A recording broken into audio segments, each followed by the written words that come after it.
പ്രതിഷേധം ഇവിടെ രണ്ട് രാഷ്ട്രീയ പാർട്ടികളും ചോദിക്കുന്നത് ഹൂ ഈസ് ഡോക്ടർ ഗഡ്ഗവാർ എന്നാണ് ചോദിച്ചിരിക്കുന്നത്. ഇവിടെ നമുക്ക് ചോദിക്കാനുള്ള ജിന്ന ആരാണ്?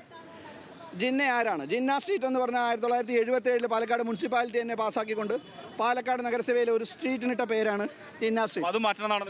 അതും മാറ്റണമെന്നല്ല, രാജ്യം ഇപ്പോൾ വേദനയോടുകൂടി കടന്നുകൊണ്ടിരിക്കുന്ന ഈ നിമിഷത്തിൽ പാലക്കാടിൻ്റെ ഈ തെരുവ് വീതികളെ പാകിസ്ഥാൻ്റെ രാഷ്ട്രപിതാവായിട്ടുള്ള ജിന്നയുടെ പേര് അലങ്കാരമായി ഇട്ടുകൊണ്ട് 1977 മുതൽ 2025 വരെ ഇത് കൊണ്ട് നടക്കുന്നതിന് കോൺഗ്രസിനോ CPM-നോ യാതൊരു പ്രശ്നവുമില്ല.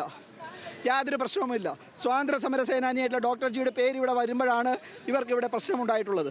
അപ്പോൾ ഈ ഭാരതത്തെ തന്നെ രണ്ടായി ഖണ്ഡിക്കുകയും രണ്ട് മതവിഭാഗങ്ങളെ ചേരിതിരിച്ചുകൊണ്ട് ഇന്നും ഭാരതത്തിന് തീരാ ദുഃഖം തന്നുകൊണ്ടിരിക്കുന്ന ഈ ജിന്നയുടെ പേര് പാലക്കാട് നിന്ന് മാറ്റം ചെയ്യപ്പെടണമെന്ന് തന്നെയാണ് ആവശ്യം. അതാണ് BJP-യുടെ ആവശ്യം. നമുക്കിനി അകത്തേക്ക് പോകേണ്ടതുണ്ട്. കാരണം അവിടെയും ഈ സമാനമായ രീതിയിൽ പ്രതിഷേധം തുടരുകയാണ്.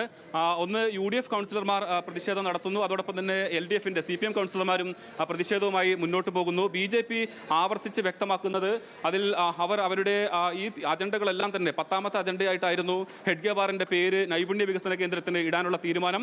ആ തീരുമാനത്തിൽ ഉറച്ചു നിൽക്കുന്നു. അജണ്ടകളെല്ലാം തന്നെ പാസ്സായി എന്ന ആഹ്ലാദമാണ് BJP കൗൺസിലർമാർ, ചെയർപേഴ്സൺ ഉൾപ്പെടെയുള്ള ആളുകൾ പറയുന്നത്. അതിൽ നിന്ന് 1 ഇഞ്ച് പോലും പിന്നോട്ടില്ല എന്ന് ആവർത്തിക്കുന്നു. പക്ഷേ വലിയ തോതിൽ മുതിർന്ന കൗൺസിലർമാർ വരെ പരസ്പരം തമ്മിൽ തല്ലുന്ന ഒരു കാഴ്ചയാണ് നമുക്ക് കാണാൻ കഴിയുന്നത്.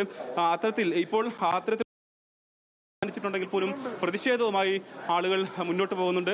നമ്മളിപ്പോൾ നഗരസഭ ചെയർപേഴ്സന്റെ മുറിയിലേക്കാണ് നമ്മൾ കയറുന്നത്. അവിടെയും പ്രതിഷേധം നടക്കുന്നു.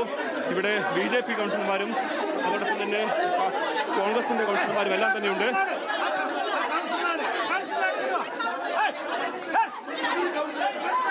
വനിതാ കൗൺസിലർമാർ തമ്മിലാണ് ഇപ്പോൾ അങ്ങോട്ടും ഇങ്ങോട്ടും സംഘർഷവും കൂട്ടടിയും എല്ലാം തന്നെ നടക്കുന്നത്.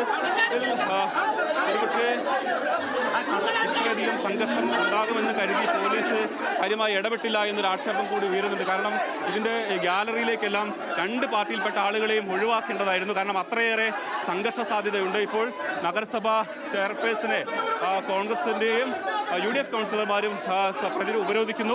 അതിനെ തടഞ്ഞുകൊണ്ട് BJP-യുടെ കൗൺസിലർമാർ നിൽക്കുന്നു. അതൊരു അടിയിലേക്ക് പോകുന്ന, ഇവിടെ സംഘർഷമാണ് നടക്കുന്നത്, അടിയിലേക്ക് പോകുന്ന ഒരു കാഴ്ചയാണ് നമുക്ക് കാണുന്നത്.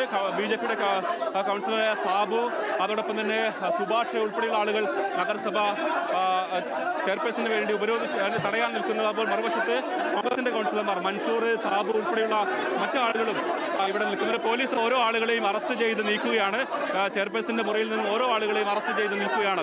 അത്രയേറെ സംഘർഷ സാധ്യതമായ വളരെ കലുഷിതമായിട്ടുള്ള കൂട്ടയടി നടക്കുന്ന ഓരോ മുറിയിലും, ഇവിടുത്തെ കൗൺസിൽ ഹാളിലാണെങ്കിൽ അവിടെ, ചെയർപേഴ്സന്റെ മുറിയിലാണെങ്കിൽ അത്, മുറ്റത്ത് രീതിയിൽ സംഘർഷം, അതോടൊപ്പം തന്നെ നഗരസഭാ സെക്രട്ടറിയുടെ മുറിയിൽ സംഘർഷം. ഇത്രയേറെ സംഘർഷം ഉണ്ടാകുമെന്ന് ഒരു തരത്തിലും പോലീസ് കരുതിയിരുന്നില്ല.